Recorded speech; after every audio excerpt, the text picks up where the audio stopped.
Buenas tardes. Bueno, en verdad la charla anterior tiene mucho que ver. La verdad es que, como dijo el doctor, puede ser un tema de un día completito de debate esto del sobrediagnóstico del cáncer de tiroides, porque precisamente las guías de las que les voy a hablar el día de hoy son justamente esa controversia y el por qué ha venido desarrollándose una técnica más intuitiva y mucho más dirigida para precisamente ver esto del cáncer de tiroides, porque este sobrediagnóstico, saber cuáles son significativos y cuáles no, esto es lo que termina representando un reto muy importante. Entonces, esta es una diapositiva que yo siempre pongo cuando hablo de este tema, esto de cuestionar, no cuestionar porque esté mal, sino preguntarnos cuántas tiroidectomías que se hacen con pacientes que no se tiene un diagnóstico, pacientes en los que se tiene la sospecha y pues, el diagnóstico concreto no está. Y ahorita vamos a discutir también un poquito acerca de la parte citológica, porque ahorita las guías y los expertos dicen que debemos hacer diagnóstico mediante Bethesda. Y esto de Bethesda también es algo que tiene un punto de inflexión ahí controversial, porque tenemos que entender que es una prueba citológica, no histopatológica, que nos puede dar un diagnóstico preciso, porque las tinciones son muy distintas cuando tienes un pedazo de tejido o cuando tienes nada más células por aspirado. Y esto es bien importante y lo vamos a discutir un poquitito, ¿no? Ahora, ¿cuántos pacientes, como lo decía el doctor, cuántos pacientes son sometidos a procedimientos quirúrgicos sin tener esa certeza diagnóstica? Se toma la decisión de hacer una tiroidectomía. Y aquí, híjole, a mí me gusta mucho tomar la frase de mi papá es cardiólogo, y cuando me hablaba mucho de las valvulopatías me decía: acuérdense, cuando uno piensa en poner una válvula, hay que pensar que le vamos a cambiar una enfermedad por otra. La misma situación que nos pasa aquí, la misma situación. Piensen, es un nódulo contra un hipotiroidismo permanente toda la vida.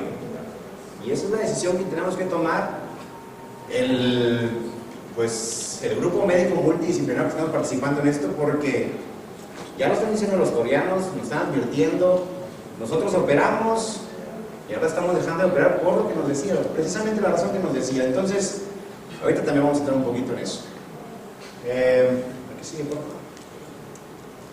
Entonces, bueno, ¿qué hacer ante un nódulo tiroideo? Tenemos un nódulo tiroideo, ¿cómo nos vamos a enfrentar a él? ¿Qué vamos a hacer? ¿Qué decisiones vamos a tomar para iniciar el abordaje diagnóstico? Yo voy a hablar mucho de abordaje, voy a hablar poco de protocolo, porque creo que los protocolos precisamente es el problema, no tenemos protocolos establecidos para estudiarlos. Entonces, vamos a ver la ruta diagnóstica. Una vez que tengamos el diagnóstico, pues empecemos a pensar qué vamos a hacer con la terapéutica, ¿no? ¿Qué sigue? Esto ya lo decía el doctor también. Es algo que los estadounidenses están verdaderamente alarmados. Esto no es muy distante de lo que está pasando en México. En el 2019 está pronosticado por muchas sociedades. La evidencia está demostrando que para el 2019 va a pasar a ser el tercer cáncer en frecuencia en la mujer. ¿Qué sigue?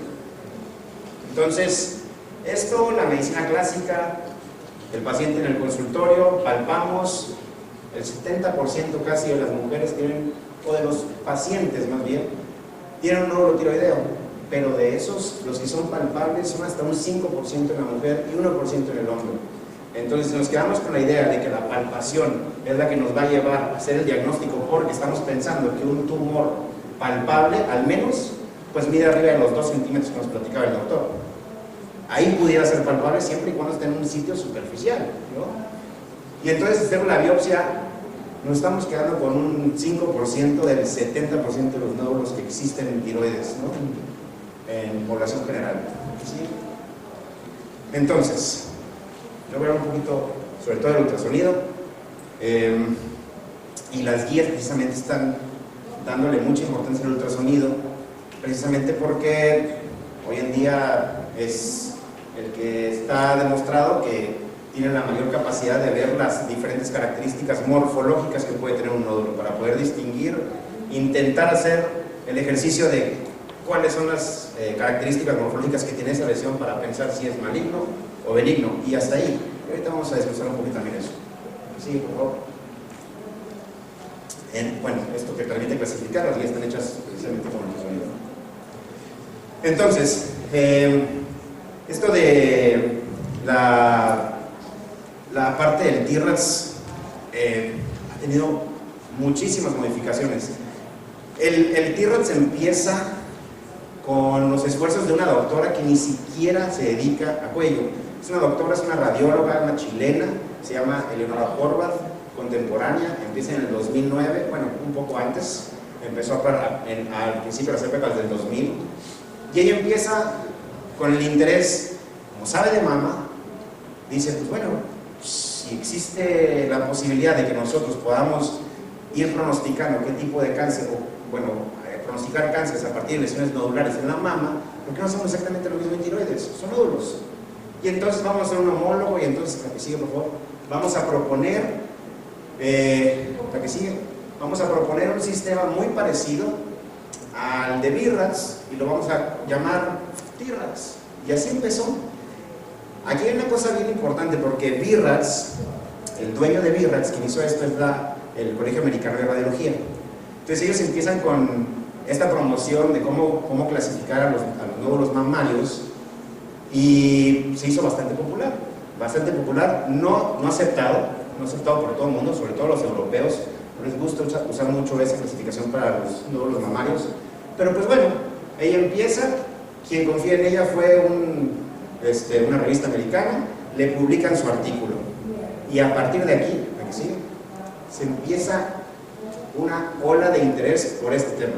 Y entonces no es casualidad que cada vez estemos hablando más y más y más en los congresos de tiroides.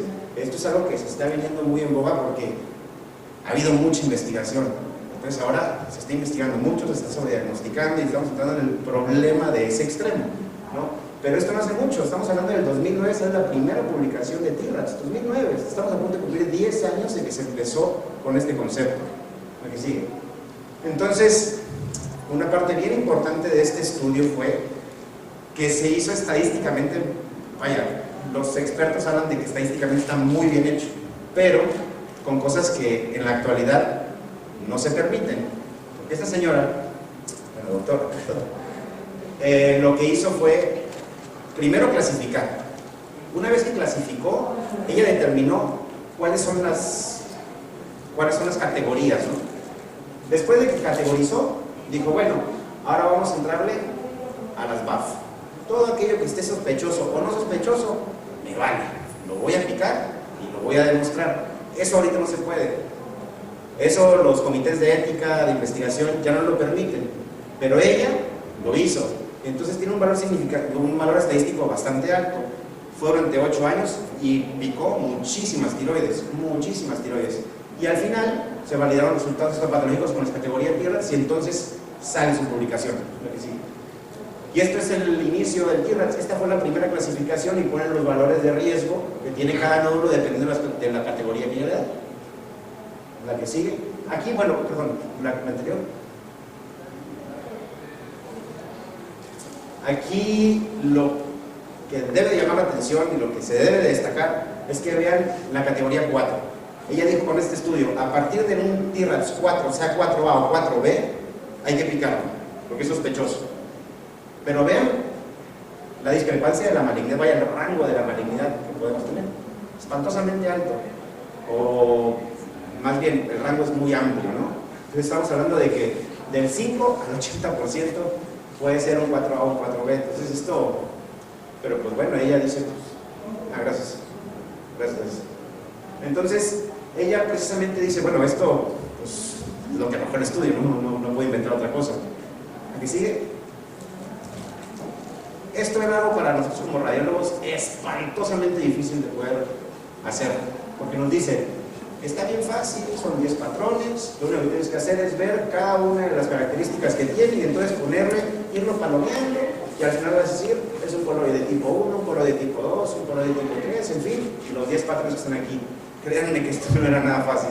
Yo estaba en la residencia, mi maestro me pedía, recórtate la tablita y pon a un lado de la pantalla el ultrasonido, y empieza a clasificar, porque si te pasaba que si era con cápsula o sin cápsula, lo que fuera, ¿no? Eso es algo poco práctico. Pero bueno, esto es lo que propone ella, ¿no? Y entonces, vean acá cómo está su subdivisión. Esto fue algo muy innovador en BIRATS, porque en BIRATS tenían nada más la categoría 4. Se dieron cuenta que también estaba el rango muy amplio y decidieron cortarlo en 4A, 4B y 4C. Entonces ella aprovecha esta innovación de BIRATS y lo aplica al inicio o al comienzo del TIRATS, ¿no? Aquí sigue. Entonces aquí están los 10 patrones que ella decía y comete un error, creo, desde mi punto de vista garrafal, y fue lo que le terminó generando mucha crítica de los colegas que también estaban estudiando esto. ¿La que sigue? Y este es el error.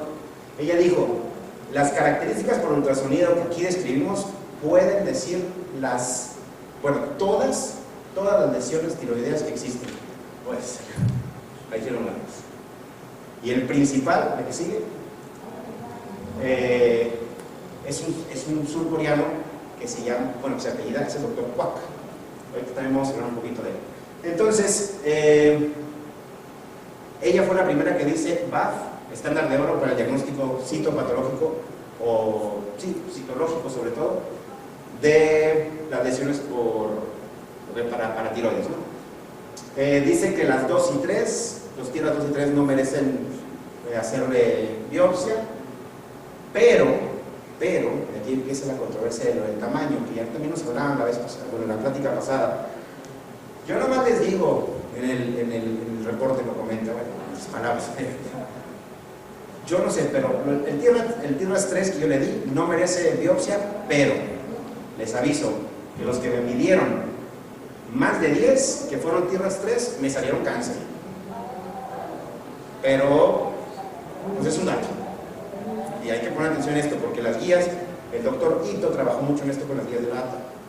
Entonces vamos a ver un poquito también de esto.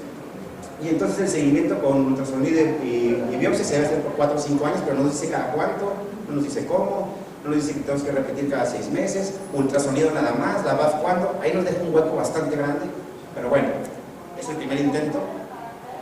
La que sigue, por favor. Y después vean esto. Uno se mete a la web y le pone ahí TIRAS. Después del 2009, 250 artículos empezaron a publicar con el interés de lo que generó ese señor. Esto es algo muy destacable. Entonces mucha gente lo critica, pero creo que fue el inicio del gran interés que está generando la comunidad médica, sobre todo los radiólogos, que dicen, ¿cómo vamos a empezar a apoyarnos un poquito más? Entonces, publican los americanos, publican los europeos y empiezan los coreanos. Esto es bien importante. Si hay una sociedad que ha crecido mucho en el estudio de tiroides, son los coreanos. La verdad es que están haciendo trabajos muy, muy, muy impresionantes, porque hacen cortes de 10 años, de 15 años, entonces tienen muchísima información, están trabajando bastante bien en esto, ¿no? Entonces, la que sigue, por favor. Y aquí viene el que yo les platicaba como el primer opositor de Horvath, el señor Kwak o el doctor Kwak. Hace la publicación y dice lo mismo que les estoy diciendo yo.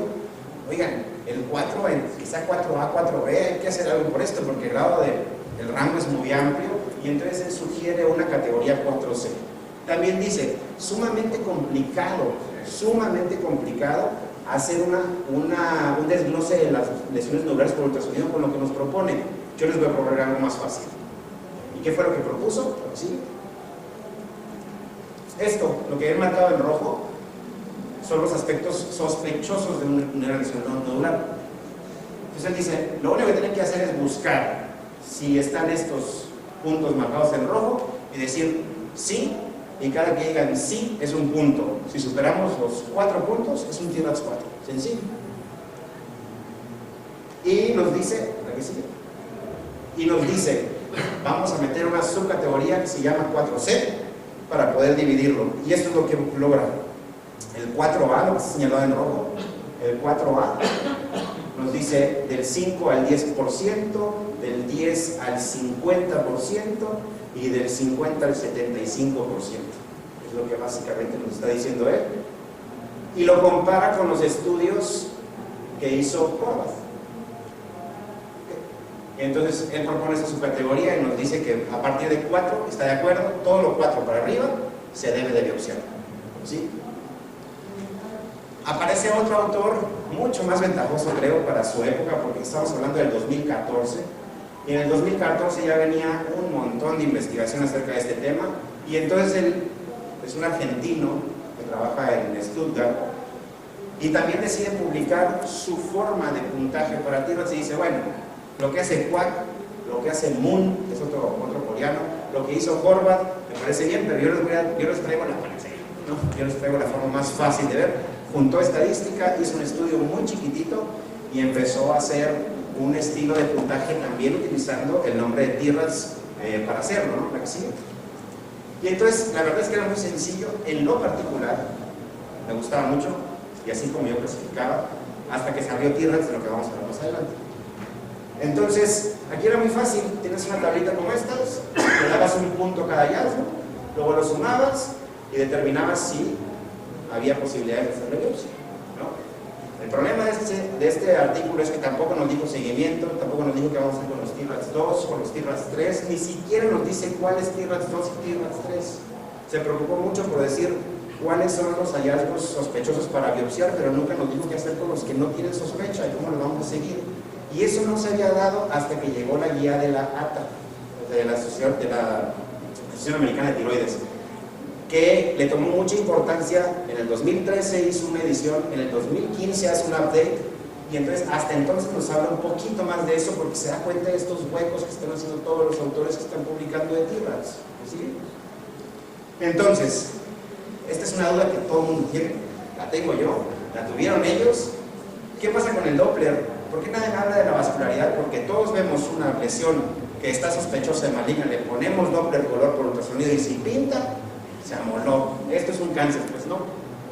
Ellos, estos dos, Moon y Kwak, surcoreanos otra vez, se empeñaron mucho en demostrarle a la gente que lo que estaban pensando era incorrecto. Sacan este artículo, 1083 nódulos, no es poca cosa, 1083 nódulos estuvieron vigilando y determinaron la que sigue. Que finalmente las lesiones benignas captan más color por el Doppler que las malignas. Y la conclusión importante fue, la vascularidad por sí misma no es un hallazgo contundente, es mucho más útil ver lo morfológico. Tampoco nos dijo algo nuevo, pero sí nos dijo algo nuevo diciendo que las benignas tenían mayor captación de color por Doppler. Eso sí es algo que a destacar. Por eso en las guías se van a encontrar que el Doppler no está considerado como un hallazgo de malignidad. También pueden tener la duda qué pasa con la elastografía, para los que estén familiarizados. Tampoco está incluido. Hay muchos estudios que dicen que no es concluyente. Entonces, eso también hay que tomarlo en cuenta. ¿Qué sigue, por favor? ¿Será que sí? Entonces, bueno, ya llegamos al punto de inflexión. Esto me interesaba platicarnos porque la ACR, el creador de BIRAT, siempre se mantuvo muy al margen, todo el tiempo, viendo cómo estudiaban, y la comunidad médica que estaba dedicada a esto les estaba pidiendo. Hay muchas cartas a editores en las revistas de radiología que dicen, bueno, ¿y la ACR a qué hora va a aparecer con este tema? ¿A qué hora va a aparecer?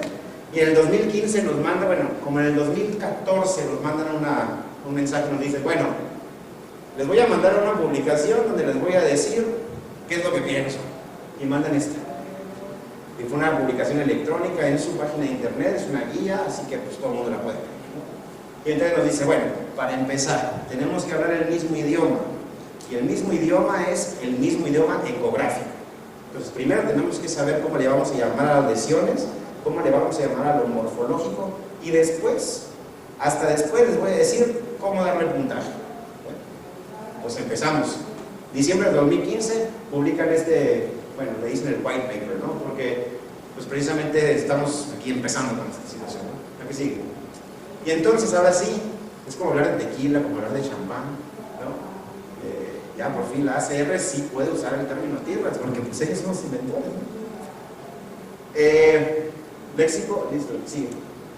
Y entonces, sencillo, 6 categorías, y esto es lo que sí me interesa que podamos entender, porque yo estoy convencido que el médico otorrinolaringólogo o cualquier otro que haga cirugía de cabeza y cuello tiene que conocer cada vez más del ultrasonido.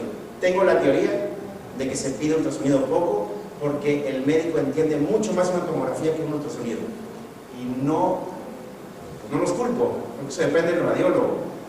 Tienes que tener mucha sensibilidad como radiólogo para mandar imágenes representativas, para ponerle los topogramas, para hacer que la imagen sea lo más representativa a lo que yo quiero que sea, porque es un acercamiento muy, pues precisamente es un acercamiento en el que las referencias anatómicas se pierden, y entonces por eso hablan de que es operador dependiente y todas estas cosas que el ultrasonido ya saben. Entonces, pero una lesión la podemos fácilmente categorizar siempre y cuando estemos familiarizados con las imágenes y con el léxico que esto refiere, ¿no? Sabemos todo que la ecogenicidad es el equivalente a la densidad en tomografía, a la radiopacidad en radiografía o a la hiperintensidad en resonancia, ¿no? Entonces, categoría 1, composición. Lo único que tenemos que definir respecto a la composición de un nódulo es si es líquido o no es líquido. ¿A qué sigue? Y si está entre azul y medias noches, pues bueno, entonces, ¿cuál de estas? Si es totalmente sólido, si es predominantemente sólido, si es predominantemente quístico, la diferencia es calcularle 50% más, 50% menos del componente sólido. Si es quístico, pues si es espongiforme. Esto de espongiforme lo vamos a dejar como con un paréntesis, porque ahorita vamos a explicar que es bien importante, porque resulta que el espongiforme es la lesión benigna más inofensiva. Entonces hay que tenerlo en cuenta. Y entonces, la que sigue, por favor. Aquí están los ejemplos. Sólido, no hay duda, se ve completamente sólido. El predominantemente sólido es precisamente eso, un espacio quístico pequeño, porque el líquido, como lo saben, se ve anecoico. Hay que diferenciar entre anecoico e hipoecoico. Ahorita vamos a entrar en ese detalle. Por ejemplo, el ejemplo que yo les pongo aquí de predominantemente quístico es el ejemplo clásico que se puede palpar en ultrasonido, se puede palpar en consultorio y que se hace una biopsia equivocada, porque el objetivo de esta biopsia es lo que está marcado con la flecha, no el líquido. Es muy difícil mediante palpación poder traer las células de aquí. Ahora, otra cosa, tenemos que hacer una biopsia en las dos, tanto el líquido, tenemos que aspirarlo y también tenemos que llevarlo del componente sólido. Es mejor primero aspirar líquido, porque si contaminamos, podemos contaminar el líquido al hacer la biopsia de componente sólido. Entonces soltamos células al contenido quístico y entonces pues ya nos puede salir un falso. Pero esto es bien importante, que no lo aspiren todo, porque si lo aspiran todo, ven la ecogenicidad que tiene esto respecto a esto, es muy parecida. Lo aspiran, se colapsa, ya no vemos el componente sólido, nos podemos traer tejido donde sea. Entonces hay que traerlos poquito y después ir por el componente sólido. Ahora, tenemos que determinar si esto es criterio de biopsia, ¿no? Estamos poniendo el caso en el que tengamos que hacer una biopsia a esta lesión. El espongiforme. Hay que tener mucho cuidado porque a simple vista se ve feo. Tiene todas las características para ser un nódulo feo. ¿Por qué? Porque tiene bordes doblados, porque es heterogéneo, porque tiene septos, porque el material coloide, este material coloide, aparenta ser calcificaciones, porque el material coloide se ve hiperecogénico. De aquí viene, que ahorita vamos a ver también más adelante, porque ya usamos calcificaciones dentro de la clasificación como radiólogos. Tenemos que hablar de focos ecogénicos, no de calcificaciones. Que podemos estar casi seguros que es una calcificación, sí, pero nos aconsejan usar el término focos ecogénicos. Entonces, esta lesión no se le agrega ningún puntaje después, porque tiene todos los componentes que vamos a ver más adelante. Entonces, si lo vemos espongiforme, ahí nos quedamos. Es espongiforme y punto. ¿Sale? La que sigue. Categoría 2, ecogenicidad. La que sigue. Lo único que tenemos que hacer es tratar de decidir cuál de estas es. Ya no nos perdamos en más. La categoría 1, sencillo. Dentro de las 5 opciones, escoger una. De la categoría 2, escoger una. Aquí lo importante es saber que se tiene que comparar con el tejido glandular normal. Entonces hablamos de hiperecoico siempre y cuando sea mayor ecogenicidad al tejido glandular normal, isoecoico si es el mismo, hipoecoico si es a más abajo, o muy hipoecoico quiere decir, a pesar de ser más baja la ecogenicidad que la glándula, sigue siendo más baja que la del músculo. Si la respuesta es sí, muy hipoecoico. Si la respuesta es no, nos quedamos en hipoecoico. Es mucho mucho más sospechoso el muy hipoecoico que el hipoecoico. ¿Ok? Aquí sigue. Se me olvida señalarlo. Lo que está marcado en rojo se los puse como el aspecto más sospechoso. En el anterior era el sólido. ¿Okay? Ahora el muy hipoecoico o el marcadamente hipoecoico. Entonces vean, comparen esto con esto. Arriba. Estos difíciles de ver. Difíciles de ver. Pero esto no nos preocupa porque sabemos que es un chipote que le salió a la tiroides. Tiene parénquima y pues ese es un chipote que le salió a la tiroides y que pues puede ser funcional. Entonces esto de la gammagrafía y que si queremos a veces un nódulo frío o caliente, la guía ya lo está sacando. Entonces esto ya no es algo que tenemos que hacer. O chichón.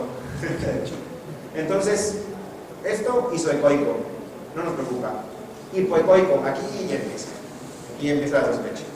Sí es hipoecoico, pero vean el músculo que está adyacente. Este pues, tiene una ecogenicidad muy similar. Y eso no nos preocupa tanto como este. La N de nódulo, la C de carótida, la S de esternocleidomastoideo. En ese triángulo estamos, ahí. Cuando estamos viendo el espacio carotidio, estamos viendo el visceral y estamos viendo el esternocleidomastoideo. Esos bordes que estamos viendo aquí, es justamente esta imagen, ¿no? Ahora, la carótida aquí se ve un poquito heterogénea, debe ser anecoica, pero es el flujo que genera ese artefacto, por eso se ve así. ¿Okay? Entonces, esto definitivamente tiene una ecogenicidad mucho más baja que esta. Este es el más sospechoso, el que sigue. Morfología, esto todos lo sabemos, más ancho que alto me preocupa. Pero bueno, aquí lo importante es determinar en qué eje lo vamos a ver, porque la tiroides, el eje longitudinal mayor de una tiroides es cefalocaudal, porque la tiroides, pues el óvulo es así, y ese es el más grande. El que nos preocupa es el eje transverso, y entonces hay que medirlo en el eje transverso. No lo vemos a ojo de buen cubero porque resulta que no lo puedo determinar si es redondo, si es ovalado, pues lo medimos. Lo medimos y nos quitamos la duda de encima. ¿La que sigue? Entonces este es un nódulo claramente más alto que ancho en el eje transverso. Claramente. ¿Tenemos duda? Pues lo medimos. Pero A va a medir más que B. Entonces, ahí automáticamente ya podemos darle esa categoría. ¿La que sigue? Esto los pongo porque la guía hace énfasis en que cada uno de los puntos que estoy aquí mencionando viene el porcentaje de probabilidad de malignidad que tienen. Y entonces este es uno de los que más tienen, 12%. Pues nada. Bueno, sí es considerable, pero vaya, no es lo que pensamos todos. Híjole, tenemos un nódulo más alto que ancho, ya es un cáncer. No, tranquilos, tenemos un 12% de posibilidades de que sea. Y siempre y cuando sea papilar. Porque ya vamos a hablar de los papilares, así como nos dijeron los adenomas pleomorfos son más característicos en la glándula parótida, pues aquí lo mismo, la mayoría de los cánceres de tiroides son papilares. Si entramos en el medular, en el folicular, los anaplásicos, pues bueno, ahí estamos hablando de otro tema, ¿no? Aquí, obviamente, la investigación está enfocada al cáncer más frecuente, ¿no? Entonces, la que sigue. Gracias. Es obligación del radiólogo mandarle las medidas, porque las medidas sí determinan terapéutica. Y esto es algo que también nosotros como radiólogos nos tenemos que empezar a involucrar. Tenemos que saber qué le hacen ustedes al paciente, porque si no tengo idea qué le hacen, no les mando información que les sirva. Más adelante va a poner un artículo que nos hace pedazos a los radiólogos. Ahorita les voy a decir. Entonces, pues múltiples estudios han determinado que el tamaño no importa. ¿Qué sigue? No voy a entrar en ese debate. Bueno, el debate es el tamaño, ¿sí? Cuestión de los nódulos, solamente de los nódulos. Pero aquí lo importante es que uno dicen, ¿tiene menos de 10 milímetros? No pasa nada. ¿Tiene menos de 10 milímetros? Hay cánceres de menos de 10 milímetros. Bueno, ¿y qué le hacemos? Ya nos hablaron muy bien de todo esto. Y la verdad es que es muy interesante todo el sobrediagnóstico de lo que nos hablaban, porque tiene mucho que ver con esto. Y el tamaño ha determinado mucho el accionar de biopsias, cirugías. Entonces, eso es importante, ¿no? Sí, porque el problema que tenemos en la cabeza todos, porque así nos lo dice la evidencia, es: tienes un cáncer papilar, es multicéntrico, viroidectomía. Y ahí es donde se puede hacer el debate, ¿no? Pero bueno, eso es un tema de otra cosa, ¿no? Bueno, esto ya se lo dije, sí, por favor. Categoría 5, bordes. Escojan. Tiene bordes lisos, irregulares, lobulados, parcialmente definidos o no están definidos, tiene halo hipoecoico o anecoico, tiene extensión extratiroidea. Todo lo que tenemos que ver. Entonces, aquí tengo algunos ejemplos. ¿Cuál es el más sospechoso? Pues el que tiene invasión. Y aquí hay una situación bien importante. Es muy común, lo vemos mucho el doctor Martín y yo, que nos llegan pacientes con tomografía, porque tiene una bola en la tiroides, con el pretexto de que quieren ver extensión. La extensión no se ve por tomografía también como se puede ver por ultrasonido. Claro, tienen que ver que pues, depende del radiólogo, estoy de acuerdo, porque pues, ustedes ya no les consta y tienen que confiar en lo que dice el radiólogo y pues mejor les cojo un estudio donde yo también lo pueda entender. Pero esto puedo garantizar que no se va a ver por tomografía, porque es una invasión a los músculos cinta tan focal. Es una ruptura capsular tan pequeña que no se ve, y esto por supuesto que les cambia la cirugía, pero por supuesto. Entonces aquí ya están considerando otro tipo de abordaje. Entonces, bueno, hay que escoger bordes lisos, bordes lobulados, bordes irregulares o extensión extratiroidea y ponerse. ¿Ok? ¿Qué sigue? Y esto es lo que les decía. Dejemos de hablar de clasificaciones y vamos a hablar de focos ecogénicos. Los focos ecogénicos pueden ser puntiformes, pueden ser gruesos, que lo concluyen con una macrocalcificación, pueden ser periféricos, que los concluyen con una calcificación periférica, o artefactos en cola de cometa. ¿Qué son los artefactos en cola de cometa? Sí. Esto es considerado como un nódulo benigno si no tuviera los artefactos en cola de cometa por dos razones. Puede tener una degeneración coloide 100% que sea quístico, no nos preocupa. Puede tener una degeneración quística pero por necrosis, nos preocupa. Para saber cuál es cuál, bien difícil. Entonces, ¿por qué esta pregunta siempre se la hago cuando estamos en clase viendo esto? Todos me contestan, pues esta es la más sospechosa. Claro, pues microclasificaciones puntiformes, piensa mal.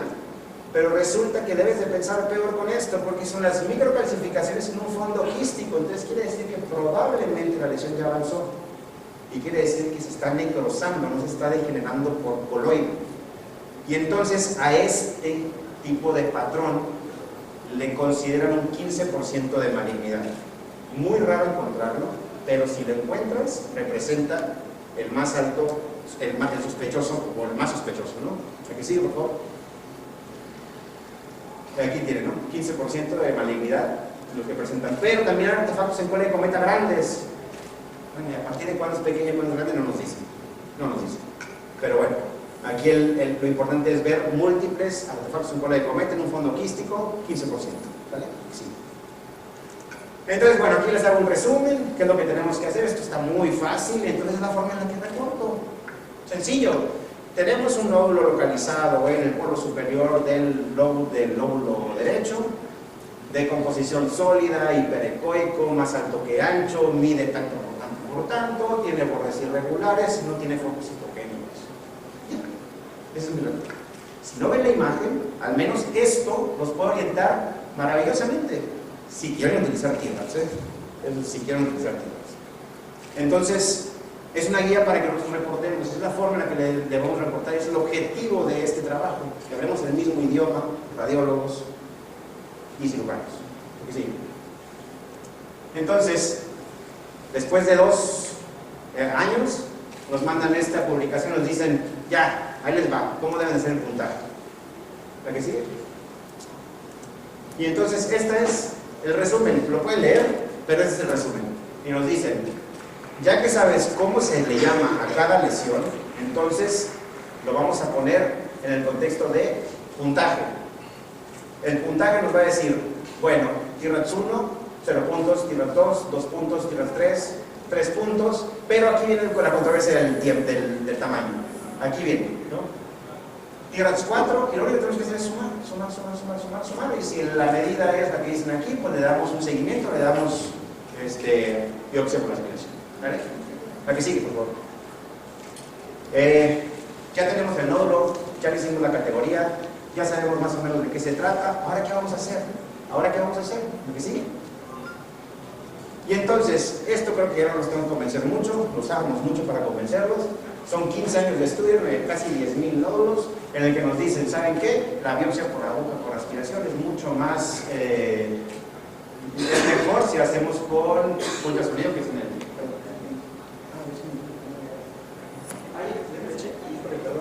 Entonces, yo estoy aquí bien emocionado. Bueno, me voy a la conclusión. Algo que sigue, Bethesda, update, bueno. Esto. Quiero terminar con esto. Regálenme 2 minutos. Nos dicen, la que sigue por favor, una más. Nos dicen, bueno, hay un estudio en el cual tomaron todos los nódulos indeterminados, aquellos Bethesda 3, nos dicen, no podemos determinar, porque no es lo mismo insuficiente que indeterminado. Eso es importante. Si el patólogo no reconoce qué pasa con esas células, no quiere decir que el material fue insuficiente, quiere decir que es indeterminado. Independientemente de eso, nos dicen las guías, repítelo 3 veces. Bueno, ellos agarraron todos los indeterminados, todos le hicieron throughput, a todos. Y entonces dijeron, el 87.1% de los resultados se llevó un diagnóstico. No quiere decir que malignidad, se llevó un diagnóstico. Solamente en el 1.3 no llegamos al diagnóstico y empieza la controversia de que si debemos hacer throughput en los pacientes en lugar de BAF.